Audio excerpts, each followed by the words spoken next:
শোন ভাইটি, সুন্দরী মেয়ে বলে মার্কেট আর কিছু নাই, বুঝছস?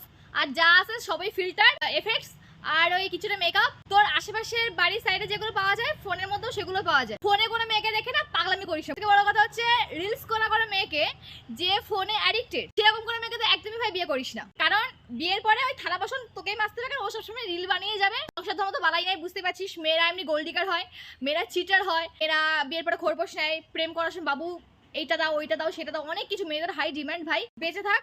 আর আশেপাশে একটা চেষ্টা কর কোনো কাজের বুয়া এরকম কিছু থাকলে, জাস্ট লাইক তোর সমস্ত কাজ করবে, তোর বাপ মা দায়িত্ব নেবে, তোর সন্তানের মানুষ করবে, বংশবৃদ্ধি করবে, তোর জামা কাপড় এটা সেটা করবে। তুই ফোন করে বলবি আমার বাড়িতে 20-25 জন লোক আছে, তুমি রান্না করো, তোকে ভালোভাবে যত্ন টেক কেয়ার করবে, যাতে তুই বাইরে অফিসে গিয়ে কাজ করতে পারি। মেয়ে রিলসে কিন্তু পাবি না। স্কিন নষ্ট হয়ে যাবে, হাত নষ্ট হয়ে যাবে। আর মেয়েরা না এগুলো করতে চায় না, মাথায় ঢুকে গেছে। বিয়ে করলে ওই আশেপাশে দেখে শুনে একটু লো মানুষকে দেখ, কারণ বেশি সুন্দরীকে বিয়ে করলে সারা জীবন কিন্তু ওই ধনেপাতার চাটনি হয়ে পড়ে থাকতে হবে একটা কর্নারে।